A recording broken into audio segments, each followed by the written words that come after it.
Okay, today I want to talk about the struggles that I personally had, and I know probably a lot of women struggle with as athletes, and this idea of like trying to have the perfect body as an athlete and what that does to you mentally.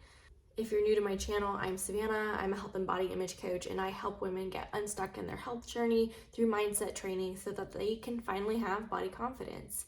And I had my own journey, and that's really what has led me to doing what I do now and helping women in the way that I want to help them is because I struggled so much with my body image growing up, and I played a lot of sports. And it's one thing to struggle with your body image, but I feel like as an athlete, it takes a whole different twist on things. And I want to share with you why, and then also share my own personal journey, some of the things that I went through. So, first of all, as an athlete in today's day and age, we are training like all the freaking time. And it's crazy to even like look at kids who are in these sports and they're expected to train as much as they are training. And then also they're expected to really like focus in on one sport rather than playing multiple sports. I mean, I know some people see the benefit of that, and I think it has a lot of benefits of it, but it just seems so crazy to me how kids as young as they are pushed to choose a sport and like focus on it all year round and just like really focus on getting amazing at it. Blows my mind. Anyways, for women and like young girls training, obviously we're in the weight room a lot, and I loved the weight room. Like, it was something that I enjoyed. I loved lifting heavy, and I loved pushing myself, and I loved being called strong. Like, it was something that validated me a lot, but also how strong I was in the weight room. Like, I wanted to be the strongest female in the weight room. I did powerlifting, so earning awards for that was my way of feeling good about myself and like seeking validation of my own worth. And that's that's like not healthy to allow those outcomes and how you perform as a way to measure your worth. Obviously I know that now, but I know a lot of women struggle with that and athletes struggle with that. And then there's this messy part of our struggles with body image that are like in the mix of all of that. And I know for a lot of women, like, we're training all the time, but then women and young girls are also, it's so sad, we're also tied to this idea of like what an ideal body should be. And I hope that, like, if you're listening to this, maybe you can't relate, and I would love that if you don't, if you can't relate to it, but like, I know I'm not the only one who struggled with this. And although I was like super into my training, I also had this idea of like what my body was supposed to look like. And that can be very challenging as an athlete because, again, we're training all the time. We're demanding these things of our bodies for long periods of time. And then if we believe our body needs to look a certain way, that may affect how we're eating and like what we're putting into our bodies, like based on lack of education or like what we've been told in the media, different things that like we just don't know, and we're just like not properly taking care of our bodies. And that was something that I struggled with up until my career ended, which I went to play like college softball. And just rewinding a little bit, like I powerlifted, and if you're not familiar with powerlifting, it requires you to compete in weight classes. And I love powerlifting, but that was a really toxic thing for me. Like, I allowed that to become a toxic, somewhat of an obsession, and just like the way I handled it was very counterproductive, and I really feel like it held me back in ways that I could have gotten stronger and just like really enjoyed the sport more. But I was so focused on my weight, and it just was like this sport that I loved, but also was like hurting me at the same time mentally.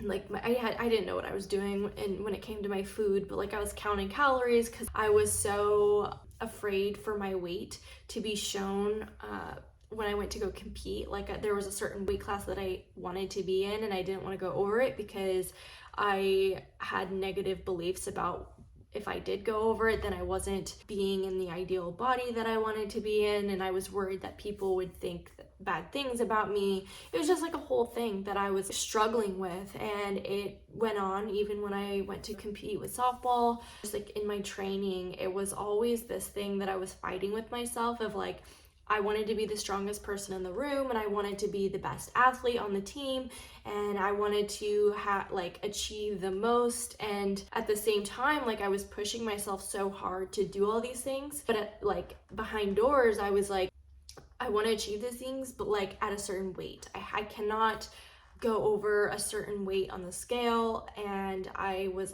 obsessed with what I was eating and my calories. Like I was really obsessed with calorie counting, and it was just this really difficult thing that I went through for so long. Like I look back now and I can't believe what I put my body through for so long. And you know, my mindset was in the gutter for so long, and I share that because I know there are probably other women out there who maybe have struggled with that when they played sports, or even maybe you're struggling with it now. I share it because like I want you to know that you're not alone, and it sucks that, you know, society and social media tells us how we're supposed to look, and it just affects every single one of our decisions on a day-to-day basis, and it shouldn't. And you know, that's why I share what I share, and that's why I do what I do now, which is to help women really start to become aware of their beliefs and start questioning them and asking where they came from and if they even serve them, and like why we are continuing to tell ourselves these narratives when maybe they were adopted from someone else or from something else, and working through that to heal our relationships with ourselves and our bodies, and to redefine health in a way that is super aligned with us, and like allowing ourselves to ask ourselves, like to give ourselves permission to even ask what we want long term and how we want to feel, and you know, step away from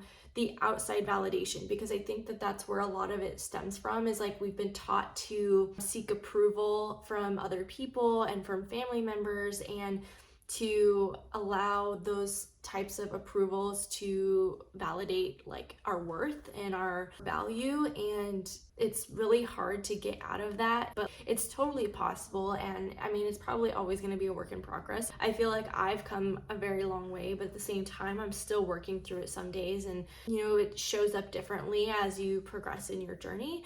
But it's important to take the time to heal and do that, and do things for you, and not because you have been taught to do them or because you've always done them a certain way. It's okay to shift that, especially if it means that you are going to show up for yourself more and love yourself more and accept yourself more.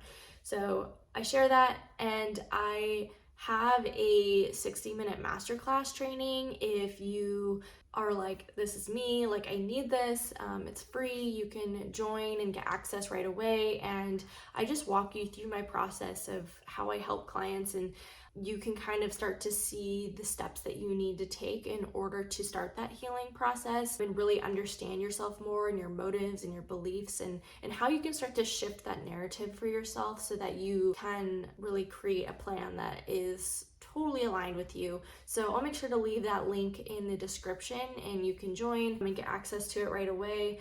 I'll also go ahead and leave my social media handles. If you're not following me on Instagram and TikTok, I'm over there a lot and would love to connect with you over there. Otherwise, thank you so much for watching, and I'll see you next time.